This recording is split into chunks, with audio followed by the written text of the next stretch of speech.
Саламатсыздар урматтуу Чалкан медиа каналынын көрөрмандары, өлкөбүздө алган акыркы сааттагы жаңылыктар менен сиздерди тааныштырабыз. Биздин каналыбызга катталып, ой пикирлериңиздер менен бөлүшүңүздөр. Президент электромобиль чыгаруучу завод курулуп жатканын билдирди.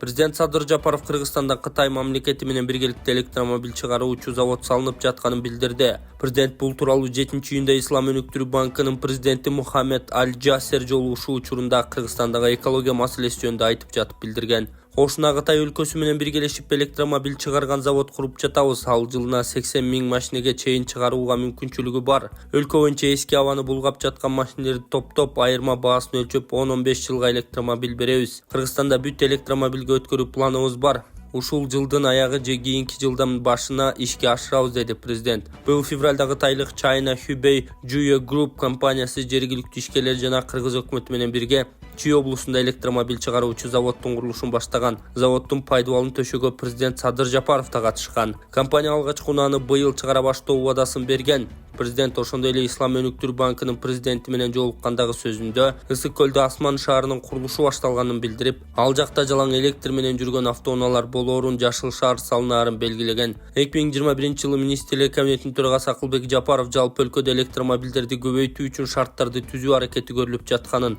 бул экологияны жакшыртууга салым болоорун айткан. Бишкектин архитектура мекемеси шаарда электромобилдерге ыңгайлашкан атайын 63 бекеттин схемасы түзүлүп жатканын маалымдаган. Кыргызстанга электромобиль импорттоо боюнча трафиктик жеңилдиктер 2025-жылдын 31 декабрына чейин узартылган. Бажы төлөмдөрүнөн бошотуу жеңилдиги Евразия экономикалык биримдигине кирген 4 өлкөдө Кыргызстан, Армения, Беларусь, Казакстанда туруктуу жашагандарга берилет. Орусиялыктарда же орус жарандыгы бар чет элдиктерге мындай мүмкүнчүлүк жок. Чет өлкөдөн ташылып келген автоунаалардын көпчүлүгү сыртка реэкспорт болот. Кыргызстанга 2024-жылы 10 000, 2025-жылы 10 000 электромобиль алып кирүүгө уруксат бар. Соңку жылдары электромобилдер көбөйө баштады. Урматтуу Москва шаарындагы мекендештер, эгерде сиз жакын арада Казакстанга кирип чыгууну ниет кылып жатсаңыз, сизге таржибалуу дасыккан айдоочу Бакыт Мырзаны сунуштайбыз. Биздин Айфард заманбап унааларыбыз сиздердин кызматыңыздарда. Узак жолдо сиздер үчүн ыңгайлуу жана кенен.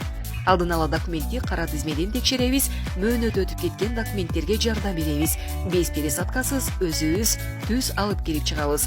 Биздин дарек Метро проспект Мира 39А. Толук маалыматты бул номерден алыңыздар.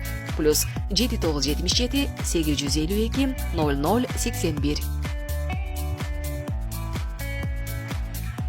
Буйрук деген ушу. Токтомамбетов бир да беттештен утпай коло медаль тагынды. Эркин күрөш боюнча Кыргызстандын курама командасынын мүчөсү Орозобек Токтомамбетов Венгрияда өткөн рейтингдик мелдеште коло байгеге таттыды. Бул тууралуу Дене тарбия жана спорт департаментинен кабарлашты. Маалыматка ылайык ал кармашка 74 кг салмакта чейрек финалдык баскычтан тарта катыша баштаган. Биринчи мелдеште венгриялык балбан Мурат Курамагомедовдон жеңилип калган, бирок атаандашы финалга чыккандыгына байланыштуу коло медаль үчүн күрөшүүгө мүмкүндүк алды. Анда өзбекстандык Бекзот Абдурахмановдун жаракат алганына байланыштуу кыргыз спортчусуна жеңиш ыйгарылып, 3-орунду ээледи деп жазылат маалыматта.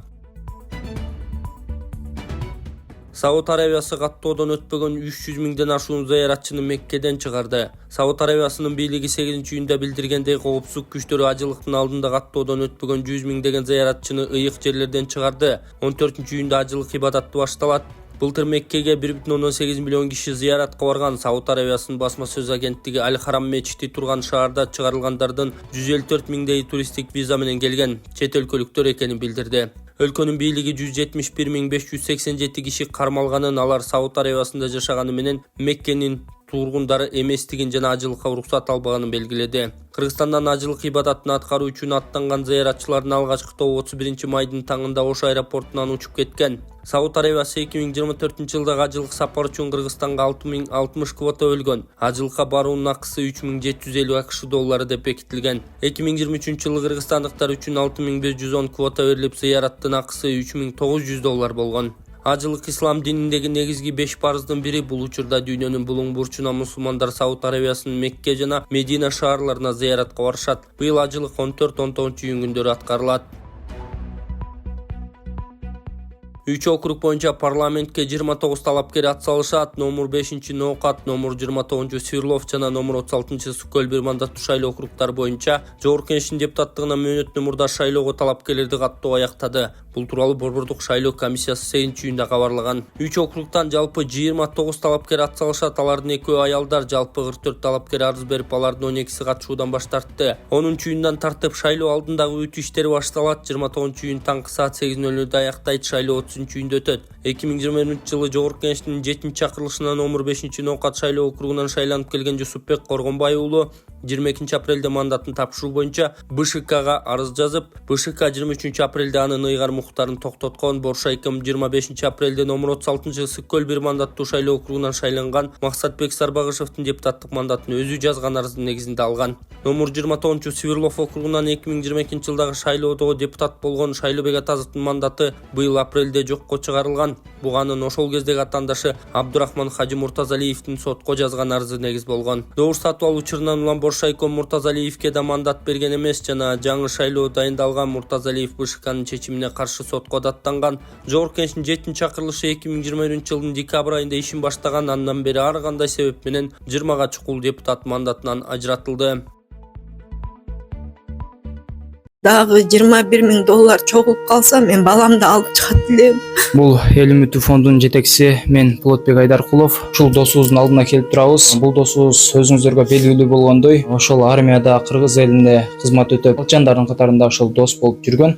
Ошол палчан достору кайрылып, ушул досубуз ушундай оор ооруга чалдыгып, оксудан кырсык болуп, аварияга учурап, ушундай акыбалга түшүп калды деп айтканына байланыштуу кележеге $9,000 буйруса чогулду. Дагы $21,000 жетпей турат туугандар. Алардын ыраазычылыгы үчүн деп дагы да ыхсан кылып кетсеңиздер болот. Ембанк эженин өзүнө ачылган Чынаркул М деп чыгат. Жана ошондой эле Тинькофф банк Данияр С деп чыгат. Ошого кеңири өзүңүздөрдүн ыхсаныңыздарды которуп, ыхсан кылып койсоңуздар болот. Ошол Индия өлкөсүнө операцияга кетет бул жигит. Ал жака $30,000 деп айтылган. Эми ошол $30,000 буйруса барса операция болуп кетет деген үмүттө турабыз. Бул чоң биздин үмүтүбүз, ишеничибиз. Алла кааласа жакшы болот деген үмүттө турабыз. Сиздерге бул жакта дагы сүрөттөрүн көрсөтүп кетем. Бул таза жигитибиз, ошо эл үчүн кызмат кылам деп, мекенибизди коргойбуз деп, ошол армияда служба кылып жүргөн сүрөттөрүн бул жактан чыгарып кетем сиздерге. Ошо кыргыз элимен суранам, кыргыз элим ушунча акча чогулуп калды, дагы $21,000 чогулуп калса, мен баламды алып чыгат элем. 24 саат балам жанында отуруп, өзүм деле жүрөгүм болбой баратат. Ушу балам кичине отуруп, басып эметип кетсе деген үмүтүм чоң. Ушуну үйлөнтүп, ушунун балдарын жетелейин деген үмүтүм чоң. Жалгыз туягым менин. Мен ишенем, мындан оор сыноолордон өттү балам. Дагы эле болсо күчтүү бул орунда жеңип чыгабыз, Аллахым буйруса. Кыргыз-Кытай чегарасы убактылуу жабылат. Кыргыз-Кытай чегарасындагы Торугарт жана Эркеч там өткөрмө пункттары убактылуу жабылат. Бул тууралуу чегара кызматтан билдиришти. Маалыматка ылайык, бекеттер Кытай тараптын демилгеси менен Кытайда өтчү Ажыдаар Кемеси майрамына байланыштуу жабылат. Бекеттер 10-июнь күнү убактылуу жабык болот. Транспорт, жүк ташуулар, унаалар жана жөө жүргүнчүлөрдү 11-июндан тарта өткөрө баштайт.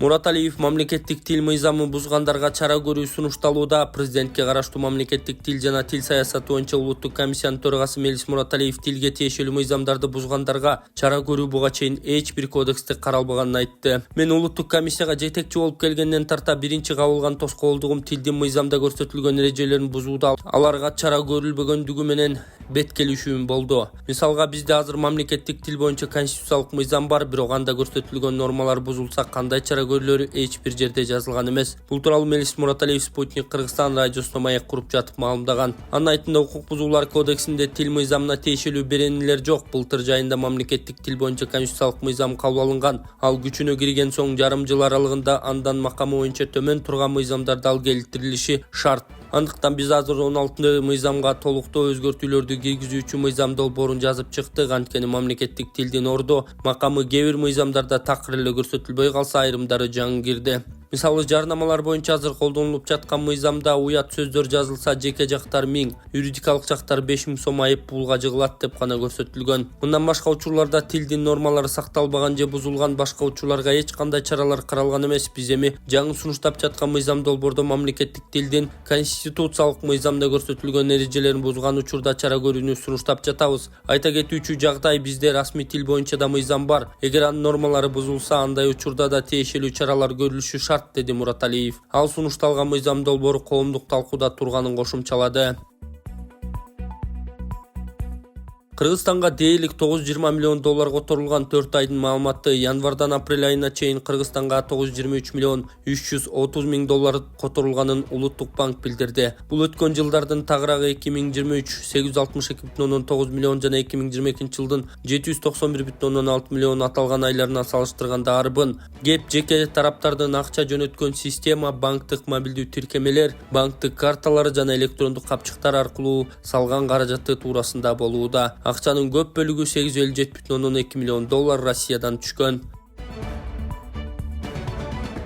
Бишкекте 17 жаштагы Азема Абдивалиева дайынсыз болууда. Бишкекте 17 жаштагы Азема Абдивалиева май айынын аягында дайынсыз жоголгон. Бул тууралуу Лейн райондук ички иштер башкармалыгынын басма сөз кызматы билдирди. Маалым болгондой 31 майда Бишкек шаарынын Лейн райондук ички иштер башкармалыгына ЗН аттуу жаран кайрылып, анын 2007 жылы туулган кызы Абдивалиева Аземаны табууга жардам сурап кайрылган. Кыз Арзамская көчөсүндөгү үйдөн чыгып кеткен жана ушул күнгө чейин анын кайда экени белгисиз. Белгилери бою 165-170 сантиметр, арык денелүү, узун кара чачтуу, жоголгон учурда ал көк түстөгү спорттук кийим жана кара өтүк кийип жүргөн. Абдивалиева Аземанын жүргөн жери тууралуу билгендер болсо 0312 35 29 47 0777 86 97 97 0773 90 94 65 жана 102 номурларына кабарласа болот.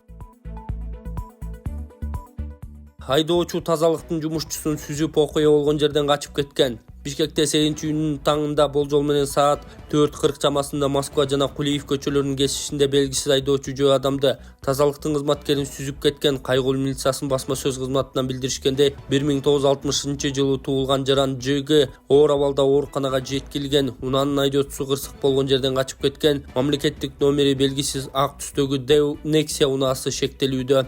Аталган жол кырсыгы боюнча шаар ичинде перехват планы киргизилди.